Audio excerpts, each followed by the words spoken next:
السلام عليكم ورحمة الله.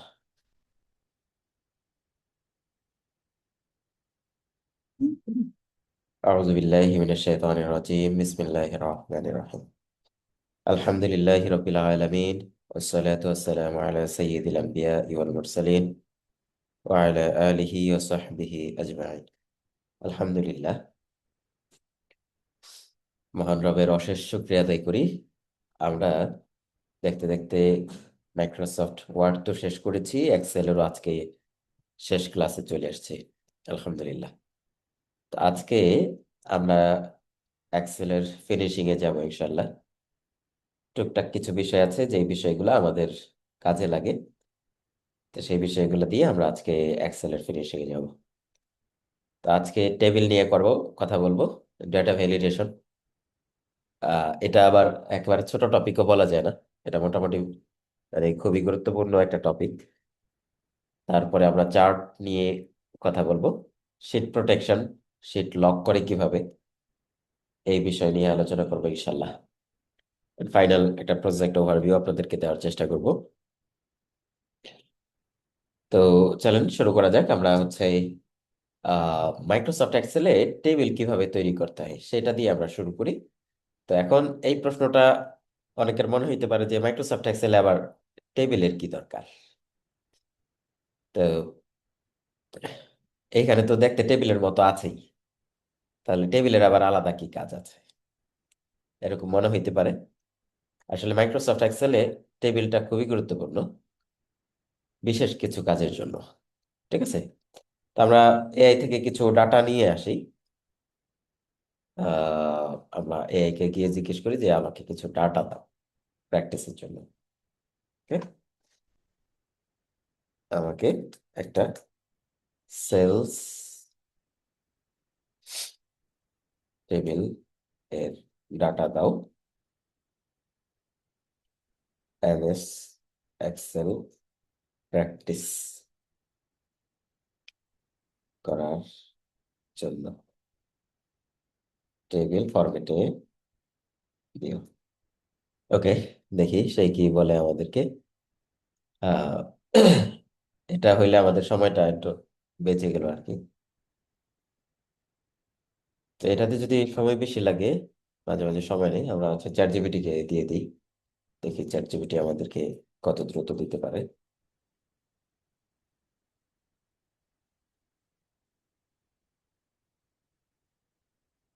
ওকে, এই তো আমাদেরকে সুন্দর একটা রিপোর্ট দিয়ে দিচ্ছে। তাইলে আর জেমিনির কাছ থেকে আমার ডাটার দরকার নেই, আমি এটা কেটে দিলেও পারি।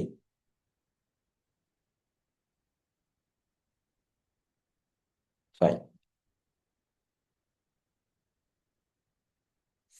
তো আমরা হচ্ছে এটাকে জাস্ট এখান থেকে কপি করে ফেলি টেবিল, কপি করে এইখানে এসে পেস্ট করে দিই একেবারে শুরু থেকে। তো পেস্ট হয়ে গেছে আমাদের। এখন যেটা করব, এটাকে আমরা সিলেক্ট করে জাস্ট এইখান থেকে কলাম গুলাকে সাইজটা ঠিক করে দিলাম। তো এবার আসেন যে টেবিলের যে কনসেপ্টটা, মাইক্রোসফট এক্সেলে টেবিল তৈরি করতে হয় ইনসার্টে গিয়ে, ওয়ার্ডেও ইনসার্টে গিয়ে করতেন। এইখানে টেবিলে ক্লিক করব আমরা। ক্লিক করার সাথে সাথে একটা ডায়লগ বক্স আসছে, এইখানে দেখেন একটা চেক বক্স আছে, মাই টেবিল হ্যাজ হেডার্স। আপনার টেবিলে যদি হেডার থাকে তাহলে এটা অন থাকবে, আর না থাকলে অফ অফ করে দিবেন। হেডার কোনগুলো? এই যে order ID, date, customer name. হ্যাঁ, প্রথম যেই হেডার রোটা আছে সেটা যদি থাকে তাহলে এটা চেক থাকবে, তা না হলে চেক দিবেন না। সে নিজের মতো করে column one, column two, column three এরকম হেডার বসায় নিবে। ওকে, তো আমরা ওকে চাপ দিই। আমার এরিয়াটা ঠিকঠাক আছে কিনা একটু দেখে নিব, দিয়ে ওকেতে চাপ দিলাম। দেখেন সুন্দর একটা টেবিল হয়ে গেছে। তো এই যে টেবিলটা আমরা তৈরি করলাম, এই টেবিলটা শুধুমাত্র টেবিল ডিজাইন না, মানে আমি হচ্ছে টেবিলটা তৈরি করছি দেখতে সুন্দর লাগতেছে, এইটুকুর ভিতরে সীমাবদ্ধ না কিন্তু। টেবিলের ভিতরে আমাদের মাইক্রোসফট এক্সেলের আবার বেশ কিছু চমৎকার কাজ আছে, সেইগুলো আমরা দেখি। যখন আমি টেবিলটা তৈরি হয়ে গেছে, এই টেবিল, দেখেন এখানে টেবিল একটা মেনু চলে আসছে আমার। ঠিক আছে, তো এখান থেকে আপনি আবার বিভিন্ন স্টাইল আছে, যে কোনো স্টাইল আপনি পছন্দ করে দিতে পারেন। ধরেন যে আমি এই স্টাইলটা আমার পছন্দ, এটা সিলেক্ট করে দিলাম। এক ক্লিকেই কিন্তু আমার টেবিলের স্টাইলটা চেঞ্জ হয়ে গেল। ওকে, এবার আসেন টেবিল দেওয়ার সাথে সাথে আমার একটা চমৎকার কাজ হয়েছে, সেটা হচ্ছে আমার দেখেন ফিল্টার অটোমেটিক অ্যাপ্লাই হয়ে গেছে। এই যে প্রত্যেকটা কলামে কিন্তু আমার ফিল্টারটা অ্যাপ্লাই হয়ে গেছে। এটা দিয়ে তো আমরা লাস্ট ক্লাসে দেখছি এটা দিয়ে ফিল্টার করা যায়, সর্টিংও করা যায়, তাই না? তো আমার কষ্ট করে এই কাজটা করা লাগলো না। ঠিক আছে, তো এটা একটা বিষয়। আরেকটা চমৎকার বিষয় বলি, এক্সেলের টেবিলে যেমন দেখেন এইখানে টোটাল সেলস, টোটাল সেলসটা আসলে কিভাবে আসতেছে? টোটাল সেলসটা আসতেছে কোয়ান্টিটি এবং ইউনিট প্রাইস, এই দুইটা গুণ হয়ে আমার টোটাল সেলসটা আসতেছে, তাই না? তো এইখানে দেখেন আমরা তো এক্সেল থেকে এই ইয়া থেকে এআই থেকে কপি করে নিয়েছি, এআই তো ফর্মুলাটা আমাদেরকে দেয় নাই বা ফর্মুলাটা কপি হয় না এখানে। ঠিক আছে, এখানে সরাসরি এই যে 1,30,000 চলে আসছে। তো এইটা কিন্তু হিসেবে আমি যদি এইখানে ধরেন এইখানে কোয়ান্টিটি 1 আছে, কোয়ান্টিটি যদি 2 দেই, দেখেন এটা কিন্তু চেঞ্জ হচ্ছে না, এই 68,000 68,000-ই রয়ে গেছে। কারণ এই ডাটাটা ডাইনামিক না, স্ট্যাটিক ডাটা চলে আসছে। তো এটাকে আমরা ডিলিট করে দিলাম। এবার দেখেন ম্যাজিক, আমি যদি এইখান থেকে এই দুইটাকে গুণ করি, এইটা ইনটু ইউনিট প্রাইস, এই দুইটাকে গুণ করে দিলাম। ওকে, গুণ করে এন্টার প্রেস করি, দেখেন আমার কিন্তু অটোমেটিক সবগুলা যোগ হয়ে গেছে। আমার কিন্তু ধরে ধরে বলে দেওয়া লাগে নাই, আবার এই যে ড্রাগ করে দেওয়া লাগে না, এই ড্রাগ কিন্তু আমার করা লাগতেছে না টেবিল হওয়ার কারণে। ওকে, তো একে হচ্ছে আমার টেবিল সুন্দর ডিজাইন হইলো, দ্বিতীয় এখানে অটোমেটিক ফিল্টার চলে আসছে। আর একটা জিনিস দেখলাম, অটোমেটিক এইগুলা এই সূত্রগুলা অ্যাপ্লাই হয়ে যায় প্রথম কলামে লিখলেই, বা অন্য যে কোনো একটা কলামে লিখলে উপরে নিচে, কলাম না সরি রোতে লিখলে উপরে নিচে এইগুলা পেয়ে যায় অটোমেটিক। আরেকটা মজার বিষয় বলি এক্সেলের টেবিল করার, সেটা হচ্ছে স্লাইসার। স্লাইসার চমৎকার একটা জিনিস। যেমন ধরেন যে আমরা এখান থেকে ফিল্টার করি না, ধরেন আমি এখান থেকে প্রোডাক্ট ফিল্টার করতে চাই, যেগুলার ল্যাপটপ আছে শুধু সেইগুলো আমরা একটু দেখি। ঠিক আছে, অথবা এখান থেকে সিটি ফিল্টার করি, ঢাকার যেগুলো আছে সেইগুলাকে আমরা দেখতে চাই, এখান থেকে শুধু ঢাকা অন করে দিয়ে দিলাম, এই যে ঢাকার গুলো আসছে, তাই না? তো এখান থেকে আমরা সিলেক্ট অল দিয়ে দিই। তো এই যে যে ফিল্টারটা, এই ফিল্টারটাকে আরো চমৎকার ভাবে প্রেজেন্ট করা যায় স্লাইসারের মাধ্যমে। স্লাইসার কোথায় পাওয়া যায়? স্লাইসার হচ্ছে এই যে টেবিলের ভিতরে ইনসার্ট স্লাইসার, দেখেন ইনসার্ট স্লাইসার। তো স্লাইসার ইনসার্ট করার সময় আপনাকে বলে দিতে হবে কোন কলামের উপর আপনি স্লাইসার অ্যাড করতে চান। তো স্লাইসার কি একটু পরে বলতেছি। তা আমরা ধরেন যে সিটির উপরে স্লাইসার অ্যাড করতে চাই, সিটি। ওকে, এখান থেকে আমরা ওকে দিলাম। তাহলে দেখেন এই যে একটা বাটনের মতো চলে আসছে, এইখানে আমার সব সিটিগুলো এখানে আছে। ঠিক আছে, তো এই এই যে মেনু একটা আসলো সিটির দিয়ে, এটা আসলে কাজটা কি? এটার কাজটা হচ্ছে এটা মানে ইউজার ফ্রেন্ডলি একটা ফিল্টার তৈরি হয়ে গেছে। এই যে একটু আগে আমরা ঢাকা দিয়ে ফিল্টার করলাম না, আমরা যদি এখান থেকে জাস্ট ঢাকাতে ক্লিক করি, দেখেন এই যে ঢাকা ফিল্টার হয়ে গেছে। আবার ধরেন যে গাজীপুরের ডাটা দেখতে চাই, গাজীপুরে ক্লিক করলাম, গাজীপুরেরটা চলে আসছে। খুলনা, এই যে খুলনার ডাটা চলে আসছে। ঠিক আছে, এইভাবে যখন আমি যেটাতে ক্লিক করতেছি সেই ডাটাগুলো চলে আসতেছে। তো এটাও কিন্তু এক ধরনের ফিল্টার, তবে এটা ভিজুয়ালি দেখতে খুবই সুন্দর। ঠিক আছে, আপনি যদি দুইটা সিটির ডাটা দেখতে চান, তাহলে জাস্ট এখান থেকে এটা অন করে দিবেন, এই যে এখানে মাল্টিপল সিলেক্ট অন করে দিবেন। অন করে এবার হচ্ছে ঢাকা তো সিলেক্ট করা আছে, খুলনাও দিয়ে দেন সাথে। তাহলে ঢাকা আর খুলনা এই দুইটা জেলার ডাটাই আমাকে শো করতেছে। ওকে, তো এইভাবে আমরা স্লাইসার অ্যাড করতে পারি। স্লাইসার আমি মাল্টিপল কলামে অ্যাড করতে পারি। তা আমি যদি স্লাইসারের এইগুলা ক্লিয়ার করতে চাই, এইখানে ক্লিক করব, তাহলে সব ডাটা শো হয়ে গেল। ওকে, তো দেখেন আমি যদি আবার ইয়াতে আসি, টেবিলে আসি, টেবিলে এসে আরেকটা স্লাইসার অ্যাড করি, ইনসার্ট স্লাইসার। এবার আমি হচ্ছে স্লাইসার অ্যাড করব ধরেন যে কি দিয়ে, আমার ক্যাটাগরি দিয়ে একটা স্লাইসার অ্যাড করি, ক্যাটাগরি। ওকে, এই যে ক্যাটাগরির আমার স্লাইসার চলে আসছে, এটাকে আমি এখানে রাখলাম। এবার ক্যাটাগরি দিয়ে আমি হচ্ছে ফিল্টার করতে পারবো। অ্যাক্সেসরিজে ক্লিক করলাম, এই যে শুধু অ্যাক্সেসরিজ গুলা চলে আসছে। ঠিক আছে, ইলেকট্রনিক্স গুলা চলে আসছে, ফার্নিচার, হোম ডেকর। দেখেন ইলেকট্রনিক্স এর ডাটা বেশি আছে। তো ইলেকট্রনিক্স এর যেই সিটিতে সেল আছে, সেই সিটিগুলা দেখেন অ্যাক্টিভ আছে, বাকিগুলা কিন্তু ইনঅ্যাক্টিভ। এখন আপনি ইলেকট্রনিক্স এর সাথে কুমিল্লা খুঁজলে খুঁজে পাবেন না কিন্তু, কারণ ইলেকট্রনিক্স এর কুমিল্লায় ডাটাই নেই। ঠিক আছে, তো এখন দেখেন ডাটা আছে কোথায়, ডাটা আছে হচ্ছে আমার এই যে ঢাকাতে। তাই ইলেকট্রনিক্স এই দিক থেকে সিলেক্ট করছি, আবার এই দিক থেকে ঢাকা সিলেক্ট করি। তাইলে আচ্ছা, এখানে মাল্টিপল সিলেক্ট অন করা আছে, এটা অফ করে দিতে হবে। তাহলে আমরা ঢাকা দিয়ে দিলাম। তাহলে এখন দেখেন, ক্যাটাগরি ইলেকট্রনিক্স, আবার সিটি হচ্ছে আমার ঢাকা। এই ক্যাটাগরির যত ডাটা আছে সেই ডাটাগুলো শো হইলো আমাদের। ওকে। তো এইভাবে আমরা স্লাইসারের মাধ্যমে, এটাও কিন্তু আগেই বলছি এটা একটা ফিল্টার সিস্টেমই, তবে এটা দেখতে সুন্দর। আপনি যদি কখনো ড্যাশবোর্ড বানান, ড্যাশবোর্ডে এরকম স্লাইসার দিয়ে রাখলে জাস্ট ক্লিক করে করে দেখবেন যে আমি ক্লাস 6 এর স্টুডেন্ট চাই, ক্লাস 5 এর স্টুডেন্ট চাই, হ্যাঁ, যারা এ প্লাস পাইছে, গ্রেডিং গুলা থাকলো, এ প্লাস এর স্টুডেন্ট গুলা চাই। এরকম আপনি বাটন বানিয়ে ফেলতে পারেন। মানে ইটস লাইক একটা সফটওয়্যারের মতো কাজ করবে। বাস আপনি হচ্ছে এই স্লাইসার দিয়ে সুন্দর সুন্দর ফিল্টার অ্যাড করে দিতে পারেন। ওকে। তো এই হচ্ছে আমাদের স্লাইসার। আমরা হচ্ছে এখান থেকে ক্লিয়ার করে দিই, এটাও ক্লিয়ার করে দিই, তাহলে আমাদের সব ডাটা অ্যাভেলেবল হয়ে গেল। আমরা এই স্লাইসারটা ডিলিট করে দিই। ওকে। তো এবার আসেন, এরপরে আমাদের যে বিষয়টা আছে, আমরা একটু সিলেবাসে চলে আসি। তো আমরা টেবিল কিভাবে তৈরি করতে হয় এবং স্লাইসার কিভাবে তৈরি করতে হয়। স্লাইসার, এরপরে আসেন ডেটা ভ্যালিডেশন। খুবই গুরুত্বপূর্ণ একটা বিষয়। মাইক্রোসফট এক্সেলে ধরেন যে আপনি এরকম একটা সিস্টেম বানাইলেন, আহ, যে টিচাররা রেজাল্ট তৈরি করবে। তো রেজাল্ট তৈরি করার ক্ষেত্রে তারা নাম্বার ইনপুট দিবে, ধরেন যে বাংলা, হ্যাঁ, সরি,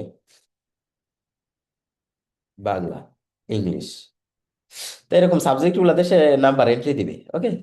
তা আপনি এখানে এন্ট্রি দেওয়ার সময় যদি কেউ 120 দিয়ে দেয় নাম্বার, ভুলে দিছে, সে 20 দিতে চাইছে কিন্তু এক পড়ে গেছে, অথবা ইচ্ছা করেই দিল, তখন আপনার রেজাল্টটা কিন্তু পারফেক্টলি আসবে না। ঠিক আছে। 120, 100-র ভিতরে 120 কিভাবে পায়, তাই না? অথবা সে যদি ভুলে কেউ বা ইচ্ছা করে মাইনাস ভ্যালু দিয়ে দেয়, তখন কি হবে? এটা আরেক যন্ত্রণা। তো এই যে কিছু বিষয় আছে যে সে যাতে এলোমেলো ডাটা এন্ট্রি করতে না পারে, এর জন্য আমরা ডেটা ভ্যালিডেশন ইউজ করতে পারি।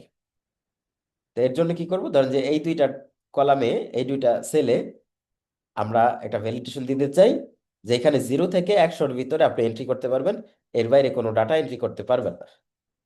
এর জন্য আমরা চলে যাব ডেটা, ডেটা থেকে এই যে ডেটা ভ্যালিডেশন, এটাতে চাপ দেব।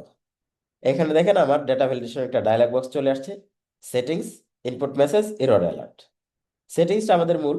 ইনপুট মেসেজ হচ্ছে, সে হচ্ছে যদি আপনি এন্ট্রি করার সময় কোনো মেসেজ দিতে চান, সেটা এখানে লিখে দিবেন। এরর অ্যালার্ট, ভুল করলে কি হবে সেটা আপনি এখানে লিখে দিতে পারেন। ওকে। তো সেটিংসটা হচ্ছে মূল, ওইগুলো আপনারা দিয়ে দিতে পারবেন। সেটিংসের ভিতরে আপনি কোন ধরনের ডাটা অ্যালাউ করবেন, দেখেন এখন দেওয়া আছে কিন্তু এনি ভ্যালু, সব কিছু সে এন্ট্রি করতে পারবে। তো এখান থেকে আমরা দিয়ে দিলাম হোল নাম্বার, শুধুমাত্র নাম্বার দিতে পারবে। তো নাম্বারের ভিতরে বিটুইন আরো বেশ কিছু জিনিস আছে, এগুলো আমরা অলরেডি বেশ কয়েক জায়গায় দেখে ফেলছি।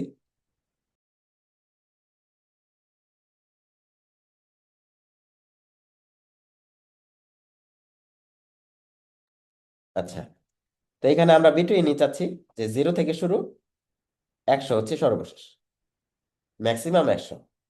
ওকে। এখান থেকে আমরা ওকেতে চাপ দিই। এবার দেখেন এখানে যদি আমি ভুলেও 456 দিয়ে দিই, সে কিন্তু ডাটা নিচ্ছে না। রিট্রাই দিই। এবার আমরা শুধু 56 দিয়ে দিলাম, এবার কিন্তু ঠিকই ডাটা নিচ্ছে। আমি ধরেন যে -78 দিয়ে দিলাম, এই যে ডাটা কিন্তু নিচ্ছে না। আমি যদি এখান থেকে 45 দিয়ে দিই, এখন কিন্তু ঠিকই ডাটা নিচ্ছে। ঠিক আছে। তো এইভাবে আপনি ডাটা ভ্যালিডেশন দিয়ে তাকে আটকায় দিতে পারেন। তো ডেটা ভ্যালিডেশনে তো শুধুমাত্র নাম্বার, বিষয়টা এরকম না, আরো বেশ কিছু জিনিস আছে। যেমন ধরেন যে আপনি চাচ্ছেন এইখানে, এইখান থেকে সে ডিস্ট্রিক্ট সিলেক্ট করবে, এই এই কলামগুলোতে সে ডিস্ট্রিক্ট সিলেক্ট করবে বা ডিভিশন। তো এখানে আপনি একটা লিস্ট বানিয়ে দেন, ঢাকা, বরিশাল, খুলনা, সিলেট, এরকম আপনি একটা ডিভিশনের লিস্ট বানিয়ে রাখলেন। তো সেই লিস্ট থেকে, এখান থেকে যদি কেউ লিখতে চায়, এই লিস্টের ভিতর থেকে লিখতে হবে, বাইরের কিছু লিখতে পারবে না। তো এখানে আমরা এরকম একটা ডেটা ভ্যালিডেশন দিতে পারি। এটা সিলেক্ট করলাম, সিলেক্ট করে এখান থেকে ডেটা ভ্যালিডেশনে ক্লিক করলাম। এখানে অ্যালাউ এনি ভ্যালু এর জায়গায় লিস্ট দিয়ে দিব। ওকে। তো লিস্টে আমরা হচ্ছে এই যে এইখানে দেখেন সোর্স দেওয়ার সুযোগ আছে, এটাতে ক্লিক করলে আপনি সোর্স দেখাই দিতে পারবেন। এই যে সোর্স দেখাই দিলাম আমরা, দিয়ে এবার হচ্ছে আমরা ওকে চাপ দিই। এবার দেখেন এইখানে আপনি এখন যদি লেখেন যে আহ উগান্ডা, দেখেন উগান্ডা কিন্তু আপনি লিখতে পারবেন না। এবার যদি আমি ঢাকা লিখি, ঢাকা কিন্তু ঠিকই আমি লিখতে পারতেছি। আর এইখানে দেখেন একটা ড্রপ ডাউনের অপশন আছে, ক্লিক করলে আমার এই যে যে চারটা ডিভিশন ছিল সেই চারটা ডিভিশন এখানে চলে আসছে, আপনি এখান থেকে সিলেক্ট করে দিতে পারেন। আবার এখান থেকে ক্লিক করলাম বরিশাল, বরিশাল সিলেক্ট করে দিয়ে দিলাম। ওকে, খুললাম। তো আপনি যাই করেন না কেন এর ভিতর থেকে দিতে হবে, সেটা আপনি হাতে লিখে দেন অথবা হচ্ছে সিলেক্ট করে দেন। ওকে, এইভাবে আমরা বিভিন্ন ধরনের ডেটা ভ্যালিডেশন আমরা করতে পারি। তো ডেটা ভ্যালিডেশন আর কি কি আছে একটু এক নজরে দেখি। Whole number, decimal number, list তো দেখলাম, ডেট দিয়ে আপনি করতে পারেন, তারপর টাইম দিয়ে, টেক্সট লেন্থ, যে 11 ডিজিটের বেশি দিতে পারবে না, ফোন নাম্বার ধরেন যে 12 ডিজিট দিয়ে ফেলছে, হ্যাঁ, এরকম হইলে হবে না। তারপর কাস্টম, আপনি কাস্টম ফর্মুলাও এখানে লেখার সুযোগ আছে। ওকে, তো এইভাবে আমরা হচ্ছে ডেটা ভ্যালিডেশন দিতে পারি। এরপরে আসেন আমাদের চার্ট। চার্ট প্রয়োজন হয় মাঝে মাঝে। চার্ট বলতে আপনি ধরেন এইখানে যে আমার ডাটা আছে এই ডাটাগুলো থেকে আমি একটা চার্ট বানাবো। ধরেন যে আমি চাচ্ছি ইলেকট্রনিক্স আইটেমগুলা যে কোয়ান্টিটি আছে সেই কোয়ান্টিটিটা আমি নিয়ে একটা চার্ট বানাবো। ঠিক আছে, অথবা এইখান থেকে আমরা যদি ফিল্টার করেও চার্ট বানাইতে পারি, ধরেন যে এখান থেকে আমরা, অথবা এইটা নিয়ে আমরা চার্টটা বানাই। এখান থেকে এই ডাটা রেঞ্জ সিলেক্ট করব, ইনসার্টে ক্লিক করব, ইনসার্ট থেকে দেখেন চার্টের ভিতরে বিভিন্ন ধরনের চার্ট আছে। তো এখন ধরেন আপনি বুঝতে পারতেছেন না যে এই ডাটাগুলোর জন্য কি ধরনের চার্ট হইলে ভালো হয়, তখন আপনি চলে যাবেন এই যে রিকমেন্ডেড চার্ট। দেখেন এইগুলো হচ্ছে রিকমেন্ড করতেছে, এখান থেকে যে কোনো একটা আপনি চার্ট পছন্দ করতে পারেন। ওকে, অথবা ধরেন যে আপনি জানেন যে এটা দিয়ে আমি হচ্ছে একটা পাই চার্ট বানাইতে পারবো। ওকে, তাহলে পাই চার্ট দিয়ে দেখেন পাই চার্ট কাজ করে কেমন। ক্লিক করার সাথে সাথে কিন্তু আপনার পাই চার্ট চলে আসছে এখানে। ওকে, তো এইখানে দেখেন সমস্যাটা হচ্ছে কি, আমাদের ডাটাগুলা চার্ট তৈরি করতে গেলে ডাটাগুলা গুছায় ফাইনালি হচ্ছে চার্ট তৈরি করতে হয়। র ডাটাতে কিন্তু চার্ট তৈরি করাটা ঠিক না। ঠিক আছে, তো এখানে ইলেকট্রনিক্স আসছে, অ্যাক্সেসরিজ, এইগুলোর যে রিপিট হয়েছে সেই রিপিট সহ কিন্তু ডাটা চলে আসছে। তো চার্ট তৈরি করার সহজ সিস্টেম হচ্ছে আপনি ডাটা তৈরি করে সিলেক্ট করবেন, সিলেক্ট করে এখান থেকে চার্ট দিয়ে দিবেন যে কোনো একটা। রিকমেন্ডেড চার্ট আপনাকে দেখাবে, রিকমেন্ডেড চার্ট দিয়ে দিলে সেই রিকমেন্ডেড চার্ট থেকে আপনার হচ্ছে, আচ্ছা এরিয়াটা হয়ে গেছে, দূরে চলে গেছে। তো রিকমেন্ডেড চার্টের ভিতর থেকে আপনার যেটা ভালো লাগে সেটা আপনি নিয়ে নিতে পারেন, অথবা যদি আপনি জানেন যে আমার এই চার্টটাই লাগবে সেই চার্ট আপনি দিয়ে করে ফেলতে পারেন। ওকে, তো চার্টের ক্ষেত্রে যে বিষয়টা, ধরেন যে আমি এইটা যেটা করছিলাম এটাকে আবার একটু চার্ট তৈরি করি, পাই চার্টই তৈরি করলাম। এইখানে চার্টের ব্যাপারে যখন আপনি তৈরি করছেন তখন চার্ট ডিজাইন একটা অপশন আছে, এখান থেকে আপনি বিভিন্ন ধরনের চার্ট ট্রাই করতে পারেন। ধরেন যে এই যে এটা আমি দিলাম, এটাতে সুন্দর করে পার্সেন্টেজ সহ দেখা যাচ্ছে। ঠিক আছে, এটাকে আবার ছোট বড় করার সুযোগ আছে। এইখানে আপনি ফরম্যাট থেকে চার্টের কালার চেঞ্জ করে দেখতে পারবেন যে কোনটার কি কালার আছে, সেটা আপনি আবার ধরে ধরে কালার চেঞ্জ করতে পারবেন। ওকে, তো চার্টটা আমাদের কাজে লাগে স্পেশালি তখন যখন হচ্ছে আমরা ডেটা ভিজুয়ালি শো করতে চাই। হ্যাঁ, সেক্ষেত্রে বা কোনো একটা রিপোর্ট যখন ভিজুয়ালি শো করতে চাই সেক্ষেত্রে আমাদের চার্টটা কাজে লাগে। এরপরে আসেন আমাদের যেটা, সেটা হচ্ছে sheet protection and locking formulas. খুবই গুরুত্বপূর্ণ একটা জিনিস। আপনি চাইলে শিটকে প্রোটেক্ট করে দিতে পারেন। যেমন ধরেন যে আমার এই শিটে কেউ যাতে নতুন করে এন্ট্রি দিতে না পারে, দেখতে পারবে কিছু লিখতে পারবে না, এরকম যদি দরকার হয় তাহলে আমরা কি করব, এই শিটের উপর রাইট বাটন ক্লিক করে দেখেন প্রোটেক্ট শিট একটা অপশন আছে, এখান থেকে প্রোটেক্ট শিটে ক্লিক করে আমি একটা পাসওয়ার্ড দিয়ে দিব। ওকে, ভেরিফাই দিয়ে দিলাম। ওকে, তাহলে দেখেন এখন কেউ যদি কিছু একটা লিখে তাকে কিন্তু লিখতে দিচ্ছে না। ঠিক আছে, তাহলে কি করতে হবে, এটা এই যে শিটটা কিন্তু লক করা, দেখছেন, রাইট বাটন ক্লিক করে আনপ্রোটেক্ট শিট। আনপ্রোটেক্ট করতে হলে এই যে পাসওয়ার্ড যেটা দিয়েছিলেন সেটা দিয়ে তারপরে আপনাকে আনপ্রোটেক্ট করতে হবে। তো এই যে প্রোটেক্ট করলাম, প্রোটেক্ট করার ক্ষেত্রে ধরেন যে আমি চাচ্ছি যে কিছু ডাটা সে এন্ট্রি করতে পারবে মানে লিখতে পারবে, বাকি হচ্ছে লিখতে পারবে না। ঠিক আছে, এরকম যদি হয় তাহলে আপনি বলে দিতে পারেন যে ভাই তুমি এই যে ইউনিটটা চেঞ্জ করে দেখতে পারো, হ্যাঁ, বা ইউনিট প্রাইস, এই দুইটাতে তোমার হাত আছে বাকি কোথাও তুমি হাত দিতে পারবে না। তখন এই এরিয়াটা আমরা সিলেক্ট করব, রাইট বাটন ক্লিক করে দেখেন ফরম্যাট সেল একটা অপশন আছে, ফরম্যাট সেলে চলে আসেন। ফরম্যাট সেল থেকে এই যে শেষের অপশন প্রোটেকশন, এই প্রোটেকশন থেকে দেখেন লক করা আছে। তা আমরা হচ্ছে লকটাকে অফ করে দিব, ওকে দিব। এবার এটা হচ্ছে আনলক অবস্থায় আছে, মানে বাই ডিফল্ট সব সেল লক থাকে। তো লক অবস্থায় যদি আপনি এটাকে প্রোটেকশন দিয়ে দেন, মানে একটা পাসওয়ার্ড দিয়ে দেন, তাহলে কিন্তু আর ওইগুলাতে আপনার কেউ কিছু লিখতে পারে না। এবার আসেন, যদি আমি এটাকে প্রোটেকশন দিয়ে দিই, রাইট বাটন ক্লিক করে প্রোটেক্ট শিট, এখান থেকে আমি হচ্ছে পাসওয়ার্ড দিয়ে দিলাম একটা, ভেরিফাইতে গিয়ে সেম পাসওয়ার্ডটা দিয়ে দিতে হবে, ওকে চাপ দিই। তাহলে এখন দেখেন আমি এইখানে কিন্তু ঠিকই কিছু লিখতে পারতেছি না, কিন্তু এইখানে আমি আর এইখানে আমি লিখতে পারবো। ধরুন যে 1 ছিল, এটাকে আমি 2 বানিয়ে দিলাম, এটা কিন্তু কাজ করতেছে। এইখানে হচ্ছে 22,000 ছিল, এটা শুধু 4 দিয়ে দিলাম, ঠিক আছে। এইটুকুতে লিখতে পারবেন। এইখানে এসে দেখেন তো ট্রাই করে, এইখানেও কিন্তু আপনি লিখতে পারবেন না, ঠিক আছে। এই হচ্ছে মূলত কনসেপ্ট আমাদের শীট প্রোটেকশন। আপনি আপনার শীটটাকে লক করে রাখতে পারেন, এলোমেলো কেউ যাতে কিছু করতে না পারে। এক তো এলোমেলো কিছু করতে পারবে না, দ্বিতীয় কথা হচ্ছে আপনি যতটুকু এরিয়াতে তাকে অ্যাক্সেস দিবেন, সেই এরিয়াতেই সে আপনার হচ্ছে কাজ করতে পারবে, এর বাইরে কোনো জায়গায় কাজ করতে পারবে না। ওকে। তো আমরা মোটামুটি ক্লোজ দিকে চলে আসছি। এবার হচ্ছে আপনাদেরকে ফাইনাল প্রজেক্ট যেটা করতে হবে সেটার ব্যাপারে আমি একটু আইডিয়া দিই। সেটা হচ্ছে আপনি একটা স্টুডেন্ট ড্যাশবোর্ড বানাবেন। সেখানে নাম, আইডি, মার্কস, 3টা সাবজেক্টের মার্কস, টোটাল এবং গ্রেড বানাবেন। অলরেডি আমরা এগুলো দেখাইছি আপনাদেরকে। Use slicer to filter by grade, slicer দেখাইলাম না আজকে, এই স্লাইসার ইউজ করবেন গ্রেড ফিল্টারের জন্য। সবগুলা গ্রেড থাকবে, সেই গ্রেড থেকে আমি ধরেন যে এ প্লাসে চাপ দিলে যাতে আপনার এই এ প্লাসের ডাটাগুলা সব শো করে। Add pie chart for grade distribution, আপনি হচ্ছে এ প্লাস কয়টা পাইছে, তারপরে হচ্ছে এ মাইনাস কয়টা পাইছে, এ গ্রেড কয়টা পাইছে, সেইগুলো আপনি একটা পাই চার্টের ভিতরে দেখাবেন। লক অল ফর্মুলা সেলস, যেগুলোতে ফর্মুলা আছে আপনার, সেইগুলাকে লক করে রাখবেন, মানে সেইগুলাতে যাতে কেউ হাত দিতে পারে না পারে। বাকিগুলাতে হাত দিক সমস্যা নেই, কিন্তু সে যাতে নিজের মতো করে ফর্মুলা লিখতে না পারে, সেটা আপনি লক করে রাখবেন, বাকিগুলো আনলক রাখবেন। ওকে। তো এটাকে আপনি স্টুডেন্ট ড্যাশবোর্ড হিসেবে সেভ করে আমাদেরকে শেয়ার করবেন।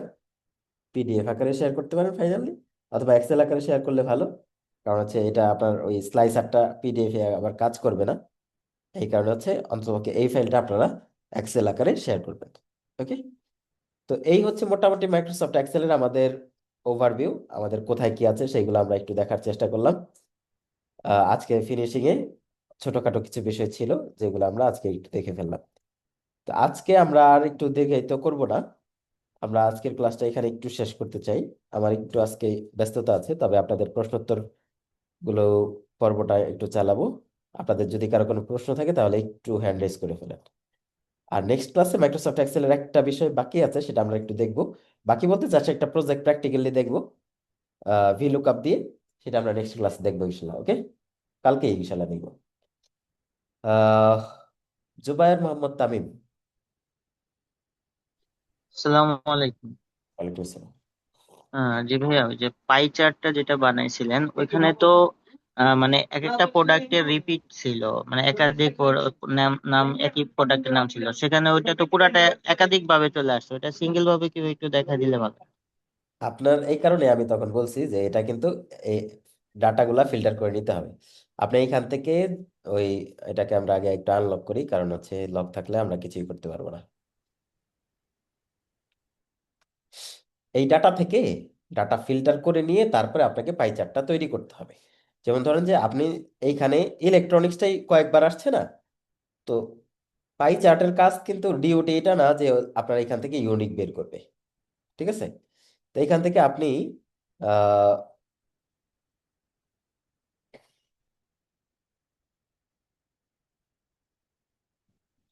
আচ্ছা, এখান থেকে আপনার হচ্ছে ইউনিক বের করতে হবে। অথবা দেখেন আমাদের ইউনিক একটা এই ডাটাগুলো অন্য জায়গায় নিয়েও আপনি করতে পারেন। ইউনিক একটা আছে না আমাদের ফর্মুলা,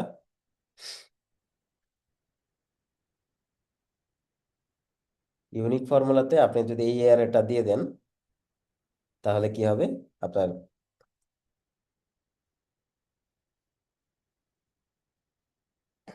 ইউনিক ডাটা চলে আসবে, দেখছেন ইউনিক ডাটা চলে আসছে। এবার হচ্ছে কি করবেন, এইখান থেকে দেখেন ইলেকট্রনিক্সের যদি আমি শুধুমাত্র এইটা নেই, তাহলে কিন্তু ইলেকট্রনিক্সের হক আদায় হচ্ছে না, কারণ এখানে 2, এখানে আবার 1 সেল হয়েছে। তাহলে আপনি মূলত যেটা করবেন সামিফ করবেন, সামিফ দেখাইছিলাম না, সামিফ। হ্যাঁ, প্রথমে আপনি হচ্ছে রেঞ্জ দিবেন, এই যে এটা, ঠিক আছে। তাহলে এটাকে আমরা হচ্ছে এই লক দিয়ে দিতে পারি, যাতে হচ্ছে উল্টাপাল্টা নিচের দিকে ড্র্যাগ করলে আমার এটা কাজটা করে, ঠিক আছে। রেঞ্জটা তো আমার ফিক্সড, লক করে দিই। আচ্ছা, যেহেতু টেবিলের আসছে, কলাম আসছে, তাহলে লক মনে করার লাগবে না আমাদের। এরপর হচ্ছে ক্রাইটেরিয়া দিয়ে দিলাম হচ্ছে এটা, হ্যাঁ। এরপরে সাম রেঞ্জটা হচ্ছে আমার এটা, এইখান থেকে সাম করে নিয়ে আসবে। ব্র্যাকেটটা ক্লোজ করি, এই যে 9 ইলেকট্রনিক্সে আমার টোটাল সেল আছে 9। ওকে, এটাকে আমরা হচ্ছে ড্র্যাগ করে দিই। তাহলে অ্যাক্সেসরিজে আছে 17, ফার্নিচারে আছে 6, হোম ডেকোরেশন আছে 8। এইবার আপনি এইটা দিয়ে ফাইনালি পাই চার্ট বানাবেন। ইনসার্ট, ইনসার্ট থেকে পাই চার্ট। দেখেন এখন কিন্তু পারফেক্ট, কোনটাতে কত আছে আমি এখান থেকে এই সহ দিয়ে দিই, পার্সেন্টেজ সহ। পারফেক্টলি দেখা যাবে যে কোনটাতে কত পার্সেন্ট আছে। ওকে, তো র ডাটার ভিতরে কখনোই এই করতে হয় না, চার্ট অ্যাপ্লাই করতে হয় না, তাহলে চার্ট হিবিজিবি হয়ে যায়। চার্ট স্পেসিফিক ডাটার জন্য করতে হয়। ফাইনাল আপনার যখন রিপোর্ট কমপ্লিট, মানে রিপোর্ট তৈরি করা কমপ্লিট, সেটার উপর আপনি চার্ট বানাবেন। ওকে, আসেন আমরা এরপরে দেখি। এমডি তামিম আদনান, আসসালামু আলাইকুম ভাইয়া। ওয়ালাইকুম আসসালাম। আমি জানতে চাচ্ছিলাম যে আমরা যে ইয়ে করি, সাম করি অথবা ইফ করি, যে একটা ইয়ে দেওয়ার পরে যখন অটো ফিল করি টান দিয়ে, এখানে যদি শত শত ডাটা থাকে তখন টান দিয়ে অটো ফিল না করে একসাথে করার কি উপায়? এই যে টেবিল বানিয়ে নেবেন, টেবিলে একটাতে লিখলে অটোমেটিক নিচে সবগুলা পেয়ে যাবে। টেবিল না বানিয়ে কি পারা যাবে না? ওই যে ডাবল ক্লিক করতে পারেন, তবে ডাবল ক্লিকটা কাজ করবে কখন, ধরেন যে পাশের সেলে যদি ডাটা থাকে, যেমন ধরেন যে আমি এই যে একটু আগে এটাকে ড্র্যাগ করলাম না, ধরেন যে আমি একটু ব্যাক দিই, এই যে হুম। এখানে একটা, তো এখানে আমি তো জি ড্র্যাগ করলে নিচে যায়, কিন্তু এখানে ডাবল জি ক্লিক জি। করলেও নিচে যাবে। যে কয়টা আছে এই যে এই পাশে যতগুলো আছে সেই অনুযায়ী যাবে। কিন্তু সমস্যা হচ্ছে এটা যে যদি আপনি একটু এই জায়গাতে করতেন, তাহলে আর এই কাজটা হইতো না, কারণ এই পাশে কোনো কলাম নাই, সে কোন পর্যন্ত যাবে বুঝতে পারে না। পাশাপাশি হইলে এই আচ্ছা ডাবল আচ্ছা। ক্লিকটা কাজ করবে। জি ভাইয়া। সাফায়াত হুসাইন, আসসালামু আলাইকুম। ওয়ালাইকুম আসসালাম। ভাই ওই যে ফর্মুলা সেল লকিংটা একটু দেখাই দেন। ফর্মুলা সেল লকিংটা হচ্ছে আপনি ওই ফর্মুলা সেল ছাড়া বাকিগুলাকে আনলক রাখবেন। যেমন ধরেন যে আপনার এখানে তো আমার ফর্মুলা আছে, আর কোথাও তো ফর্মুলা নাই, এইগুলা তো স্ট্যাটিক ডাটা। এই যে এইখানে আমি শুধুমাত্র ফর্মুলা দিছি, মানে গুণ করছি। তাহলে আমরা হুম। হচ্ছে যেটা করব, all, select all, all select করে, সিলেক্ট অল সব সিলেক্ট করে আমরা হচ্ছে ফরম্যাট সেলে যাব। ফরম্যাট সেলে গিয়ে আমরা হচ্ছে এই যে লক যেটা আছে আনলক করে দিব। হ্যাঁ, আনলক দিয়ে ওকে দিলাম। এবার হচ্ছে শুধুমাত্র যেই আমার ফর্মুলাটা আছে, এই ফর্মুলাটাকে রাইট বাটন ক্লিক করে ফরম্যাট সেল, এইটাকে শুধুমাত্র লক দিয়ে রাখবো, এই যে লকড। ঠিক আছে, এবার দেখেন আমরা যদি এটাকে শিট প্রোটেকশন দিই, আবার শিট প্রোটেকশন দিয়ে দিলাম, পাসওয়ার্ড একটা ভেরিফাইতে দিয়ে দিই। ওকে, এখন আপনি সব জায়গায় লিখতে পারবেন, যা ইচ্ছা লিখতে পারবেন, এইখানে আরো বাড়াইতে পারবেন, কিন্তু আপনি এই ফর্মুলাতে হাত দিতে পারবেন না। দেখছেন এইটা অটো হবে সব সময়। ঠিক আছে, এইগুলো চেঞ্জ করতে পারবেন, আপনি সবকিছুই চেঞ্জ করতে পারবেন, কিন্তু যেখানে ফর্মুলা লেখা আছে সেখানে আপনি চেঞ্জ করতে পারবেন। আচ্ছা, এটাতে রেজাল্টের উপরে ইফেক্ট কি?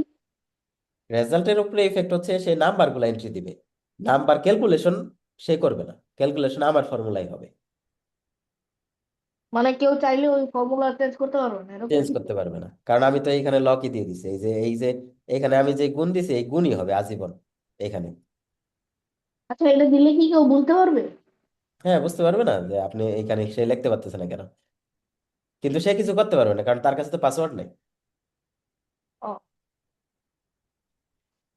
না মানে অনেক সময় তো স্কুলে এমন হয় যে কেউ কিছু একটা করে, তাও কিছু একটা করে ফাঁস করেই ফেলে। না না, এইটা তো মানে আপনি যার তার সাথে শেয়ার করবেন না, এটা আপনার টিচারদের সাথে শেয়ার করবেন। টিচাররা জাস্ট এন্ট্রি, ডাটা এন্ট্রি করার জন্য।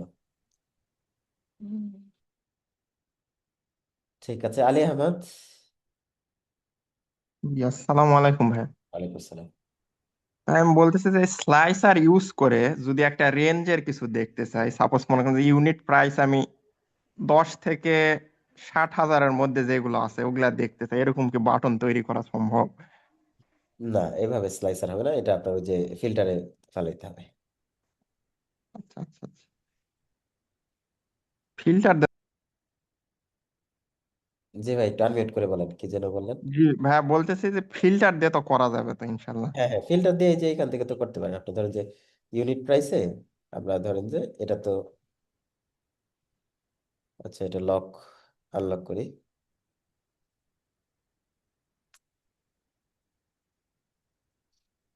ধরেন যে এইখানে আমরা ইউনিট প্রাইসে অথবা এইখানেই ট্রাই করি। জি জি, একটা করলে। এখানে আপনি দিবেন হচ্ছে, আপনি চাচ্ছেন কি এত থেকে এতর ভিতরে, তাহলে জি, আপনি দিবেন হচ্ছে বিটুইন। ও বিটুইন, জি জি বুঝতে পারছি, হ্যাঁ বিটুইন হ্যাঁ, দিয়ে এখন হ্যাঁ পারবো ইনশাল্লাহ, জি। ওকে। মাহবুব হাসান,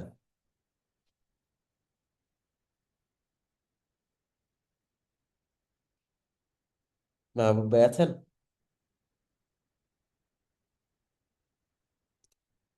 এমডি মুস্তাফিজ। আসসালামু আলাইকুম। ওয়ালাইকুম আসসালাম। এ, আপনি যে এ, ছাড়টা দিছেন না, হ্যাঁ হ্যাঁ। ছাড়টা ওটা ডাউনলোড করব কিভাবে আমরা? ওটা একটু, কোনটা? চার্ট? যে ছাড় যেটা, ওটা যদি আমরা ডাউনলোড করে যদি আলাদা ভাবে রাখি, ওটা কি ওরকম পিডিএফ করা যাবে আকারে, না? পিডিএফ আকারে করে ফেলবেন, সেভ করে ওটা ফেলবেন। একটু দেখ, কিভাবে একটু দেখে দিলে। দেখো দেখো দেখো। পিডিএফ, পিডিএফ হচ্ছে আপনি এখান থেকে সেভ, সেভ এজে যাবেন। সেভ এজে গিয়ে এই যে এখান থেকে পিডিএফ, ফাইল ফরম্যাট পিডিএফ দিয়ে দিবেন। ঠিক আছে, তাইলেই হবে। জি। ও ছাড়টা করে তারপর ওখানে ওই সেভ পিডিএফ এজে আকারে দিয়ে সেভ ওটা করুন। করলে, হ্যাঁ, তাহলে জি। শুধু চারটাই পিডিএফ হবে না? না না, পুরোটাই হবে। শুধু চার্ট পিডিএফ করতে চাচ্ছেন, তাহলে স্ক্রিনশট নিয়ে নেন। আহ,